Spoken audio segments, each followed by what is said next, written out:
지표면이 흔들립니다. 땅이 쩍 갈라지고 용암이 경사면을 타고 강처럼 흐릅니다. 폭발음이 점점 더 잦아지고 바위와 파편들이 공중으로 솟아오릅니다. 하늘은 재구름으로 어두워집니다. 아니요, 새로 나온 재난 영화의 줄거리가 아니에요. 지질학자들이 초화산을 시추하기로 결정한 거죠.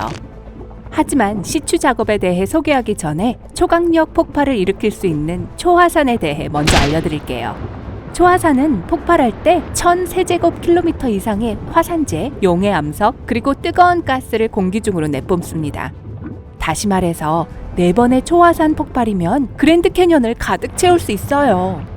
초화산은 타는 듯이 뜨거운 마그마가 지하 깊은 곳에서 탈출하려고 할 때 형성됩니다.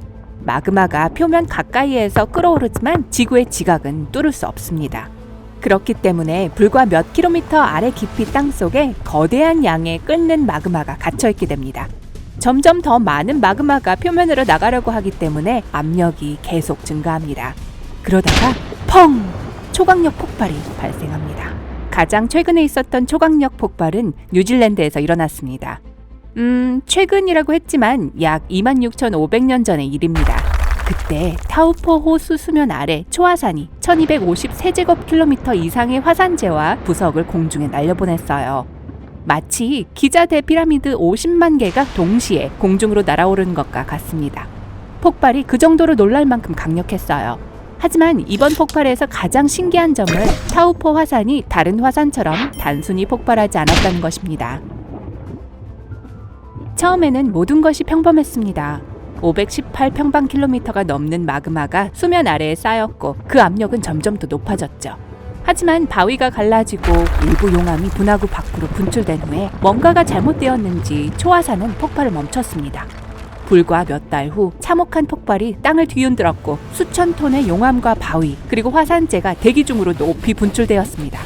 타우포의 특이한 패턴은 여전히 과학자들을 혼란스럽게 합니다. 하지만 초화산의 시대는 끝나지 않았습니다. 그중 가장 악명이 높은 것은 아마 옐로우스톤 국립공원에 있는 것일 거예요. 이 거인은 적어도 3번 거대한 폭발을 일으킨 적이 있고 수많은 소규모의 폭발이 빈번했습니다. 만약 이 화산이 210만 년 전만큼 강한 폭발을 일으킨다면 2500세제곱킬로미터에 달하는 용암을 내뿜을 것입니다. 이 정도의 양이라면 워싱턴 DC에 있는 국회의사당의 원형 건물 6만 5천 개를 꽉 채우는 것과 같아요. 그 정도를 채우려면 국회의원이 아주 많이 필요하겠네요. 어쨌든 과학자들은 옐로우스톤이 요즘 어떠한 위험도 나타내지 않는다고 확신하고 있습니다. 폭발이 일어나려면 내부 마그마가 적어도 50%는 녹은 상태여야 합니다. 옐로우스톤의 경우는 이 수치가 5%에서 15% 정도밖에 되지 않습니다. 하지만 물론 옐로우스톤이 지구상에 있는 유일한 초화산은 아니에요. 여러분이 이미 알고 있는 뉴질랜드의 타우포, 일본의 아이라 칼데라, 캘리포니아의 롱밸리, 인도네시아의 토바, 이 중 하나가 언젠가 초강력 폭발을 일으킬 수 있습니다. 또한 소위 초화산이라고 불리는 화산들이 몇몇 있는데 아직 대규모 폭발을 일으킨 적이 없기 때문에 그 이름에 부응하지 못하고 있죠. 예를 들어 1883년 인도네시아의 크라카타우 화산이 폭발하기 시작했습니다. 그 위력은 화산의 벽을 파괴했고 차가운 바닷물이 액체 상태가 된 내부로 유입되었습니다. 온도 차이로 인해 화산은 4,800km 떨어진 호주에서도 귀청이 터질 듯한 굉음을 내며 폭발했습니다. 이 폭발은 역사상 가장 큰 소리라는 타이틀을 얻었습니다. 폭발의 결과 역시 정말 끔찍했지만 초특급 폭발이라고 불릴 만큼 강력하지는 않았습니다. 그런데 만약 화산 폭발을 본 적이 있다면 아래의 댓글에서 알려주세요. 자세히 듣고 싶어요. 어쨌든 과학자들을 가장 당황스럽게 만드는 것은 초화산에 대해 알려진 바가 거의 없다는 사실입니다. 왜냐하면 초화산이 단지 크기만 거대한 불화산이 아니기 때문이죠. 사실 초화산은 훨씬 더 복잡합니다. 지하 깊숙한 곳에서 수백 킬로미터 뻗어 있다는 점에서 초화산은 일반 화산과는 다르죠. 전문가들은 여전히 초화산의 폭발이 발생하는 경위에 대해 잘 모르는데 특히 초강력 폭발이 기껏해야 5만 년에 한 번 정도 주기로 발생하기 때문입니다. 다행이죠. 그래서 일부 전문가들이 초화산을 뚫어보고 싶어 하는 거죠. 그러면 샘플을 수집하고 화산의 중심부에서부터 솟아오르는 지열 에너지를 검사할 수 있을 거예요. 이런 연구는 만일 초화산이 폭발한다면 언제 어떻게 폭발할지를 이해하는 데 도움이 될 수 있으니까요. 화산 시추 작업으로 얻을 수 있는 것은 이뿐만이 아닙니다. 또 하나의 대담한 프로젝트에는 10km 깊이의 구멍을 만들어 초화산의 중심에 도달하여 차가운 가압수를 펌핑하는 것이 포함됩니다. 여기에서는 일석이조의 효과가 있는데요. 화산도 식히고 그린 에너지를 얻을 수 있죠. 일거양득, 꼭 먹고 알 먹고 도랑치고 가지잡기죠.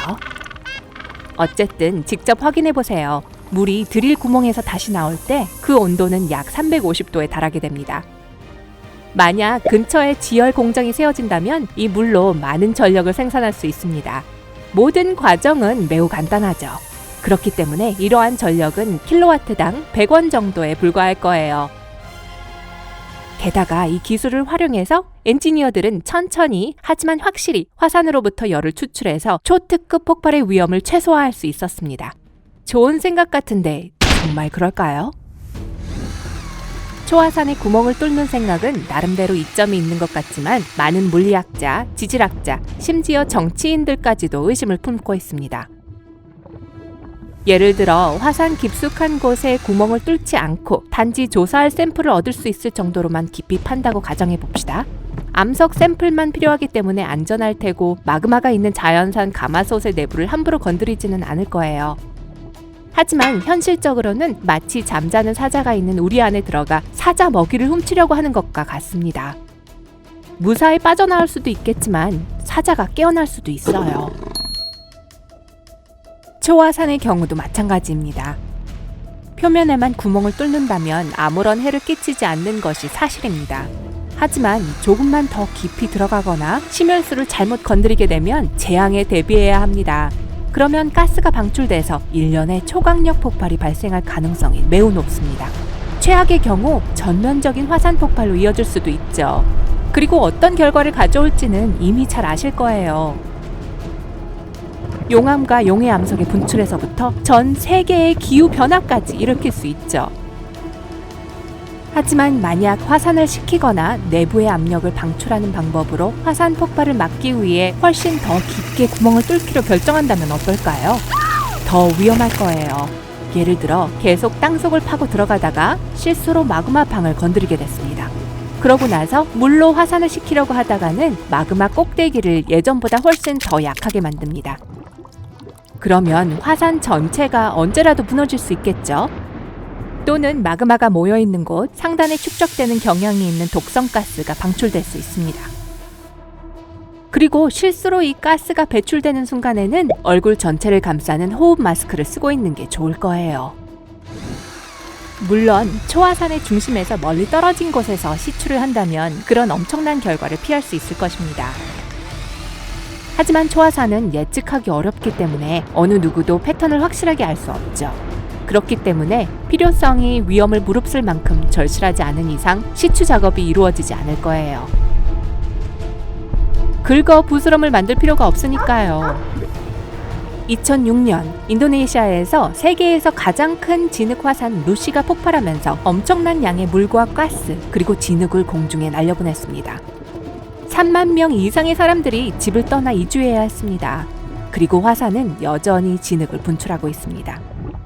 일부 전문가들은 이번 참사의 원인이 폭발을 자극한 인근 석유 시추 때문이라고 주장했습니다. 반면에 그 원인은 280km 떨어진 곳에서 일어난 지진이었을 수도 있습니다.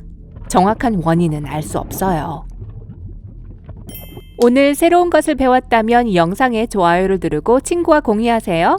여기 여러분이 좋아할 만한 다른 영상들이 있어요. 왼쪽 또는 오른쪽을 클릭하고 삶의 밝은 면에 머무르세요.